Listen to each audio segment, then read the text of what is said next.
主席冯特兰主席来华举行第24次中国欧盟领导人会晤。去年年底以来，两位主席先后来访，中欧战略、经贸、绿色、数字领域高层对话取得丰硕成果，中欧关系呈现巩固发展的良好势头，这符合双方利益和人民期待。双方应该共同努力，保持中欧关系发展的势头。当今世界正经历100年未有之大变局，中欧作为推动多极化的两大力量，支持全球化的两大市场，倡导多样性的两大文明，中欧关系关乎世界和平、稳定、繁荣。中欧有责任共同为世界提供更多稳定性，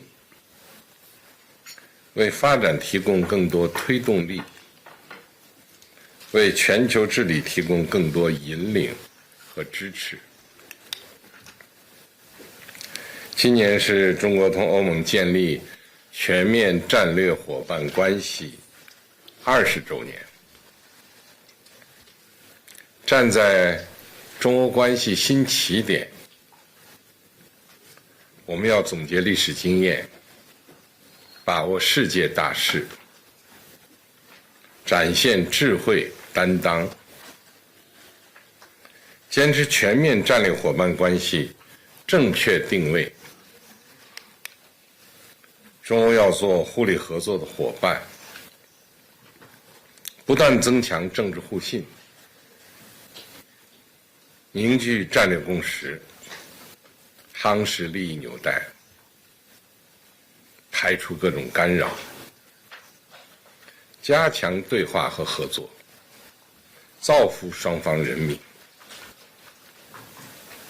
要共同应对全球性挑战，携手促进世界稳定繁荣。我愿就中欧关系的战略性问题和双方关心的全球性问题，同两位主席交换意见。谢谢。Merci, Monsieur le Président. Excellence, nous souhaitons d'emblée vous remercier pour votre hospitalité, votre accueil à l'occasion de ce sommet. Nous sommes heureux de vous rencontrer en personne.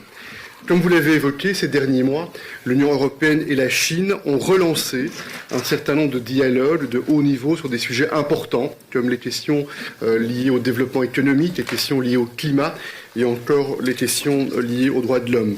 Et aujourd'hui, nous avons l'occasion de faire le point sur l'état de nos relations et nous espérons donner un nouvel élan à cette coopération entre la Chine et l'Union européenne. Au mois de juin dernier, les 27 chefs d'État et de gouvernement européens ont tenu un débat stratégique sur la relation entre l'Union européenne et la Chine et nous sommes unis pour être engagés dans la poursuite d'une relation stable et mutuellement profitable avec la Chine, un engagement et une relation que nous souhaitons fonder sur des principes de transparence, de prévisibilité et de réciprocité. Alors très naturellement, nous allons aujourd'hui promouvoir nos valeurs européennes, y compris les droits humains et la démocratie. Naturellement, nous allons également défendre nos intérêts légitimes et nous souhaitons coopérer avec vous sur des sujets globaux tels que par exemple le climat, les questions de santé et bien entendu les questions de sécurité et de stabilité. L'Union européenne et la Chine sont d'importants partenaires commerciaux. Nous souhaitons établir des relations commerciales durables, équilibrées et équitables pour plus de prospérité pour nos populations respectives. Chaque jour, plus de 2 milliards d'euros de biens sont échangés entre la Chine et l'Union européenne. Cependant, le déficit commercial de l'Union européenne s'élève à près de 400 milliards d'euros, nous souhaitons que des mesures concrètes puissent être discutées et mises en œuvre pour rééquilibrer cette relation. Dans le contexte actuel, nous pensons comme vous que l'Union européenne et la Chine ont une responsabilité d'œuvrer en faveur de la paix et de la stabilité sur base des principes ancrés dans la Charte des Nations Unies. Au moment où nous parlons, la Russie continue d'agresser l'Ukraine et de violer gravement la Charte des Nations Unies ainsi que l'intégrité territoriale et la souveraineté de l'Ukraine. Nous souhaitons pouvoir discuter avec vous sur les meilleures manières de résoudre cette situation et de soutenir les principes du droit international. Enfin, il y a en ce moment une guerre tragique au Moyen-Orient. Le Hamas a brutalement attaqué le peuple d'Israël. Nous condamnons cette attaque. Nous soutenons le droit d'Israël à se défendre. Ça doit être fait conformément au droit international et selon le principe de proportionnalité. La situation humanitaire à Gaza est désastreuse. Nous souhaitons être engagés pour apporter de l'aide humanitaire et pour soutenir une solution politique de paix fondée sur 2 États. La paix et la stabilité sont importantes partout. Nous espérons qu'on peut coopérer pour encourager l'Iran et les Houthis à ne pas provoquer une escalade régionale. Nous sommes aussi attentifs à la situation en Asie. Nous sommes préoccupés par les tensions croissantes dans le détroit de Taïwan et dans la mer de Chine méridionale. Et comme vous savez, nous sommes opposés à toute tentative unilatérale de modifier le statu quo par la force ou la coercition. Et nous maintenons notre position de reconnaissance de la One China Policy. Enfin, très rapidement, nous souhaitons continuer à coopérer avec vous pour le changement climatique, pour la santé sur le plan mondial, pour la sécurité alimentaire.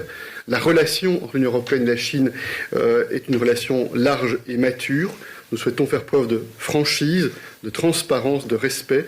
Nous espérons que ce sommet sera l'occasion de donner des impulsions nouvelles à notre relation sur le plan bilatéral, mais également notre engagement sur le plan international. Je vous remercie. Thank you very much, Mr. President, for the very warm welcome. Yesterday, I had the pleasure and the honor to be at the Temple of Heaven, a strong symbol for the longevity of Chinese tradition and Chinese history. And it's a pleasure to see you again and to be here in China for the second time this year. This speaks for the importance that the European Union attaches to its major relationship with China. We have massive trade between us, 2.3 billion euros a day, and important investment stakes in each other's economies. And as major powers in the world, the European Union and China have global responsibilities. We have a shared interest in peace and security, in the effective functioning of the rules-based international order, and to find solutions to global challenges. And this is why it is essential to put an end to the Russian aggression against Ukraine and establish a just and lasting peace consistent with the UN Charter. And in the same vein, to do everything possible to work for a 2-state solution in the Middle East.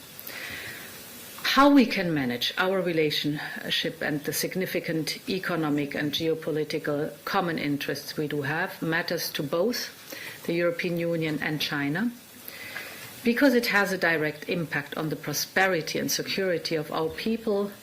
At times, our interests coincide, and when they do not, we need to address and responsibly manage the concerns that we have. This is why I welcome the opportunity today to have a frank and open exchange, which are the foundation of a constructive relationship. We will discuss how to rebalance our economic relationship. China is the EU's most important trading partner, but there are clear imbalances and differences that we must address. We both recognize the importance of de-risking and strengthening the resilience of our economies. And that is why the European Union is working to ensure the security of its supply chains, critical infrastructure, and technological and industrial bases. We will discuss how to continue our cooperation on climate change and on how to increase our cooperation on global rules for artificial intelligence. And our teams have held several dialogues in the past few months on climate, on trade, on digital issues. I propose that we hold our people-to-people dialogue very soon in the new year. And it is also very good that our dialogue on human rights has resumed. These are important issues to discuss, and all these dialogues have helped us to clearly identify our respective positions. I'm now looking forward to our discussions, and I'm looking forward to making real progress. Thank you.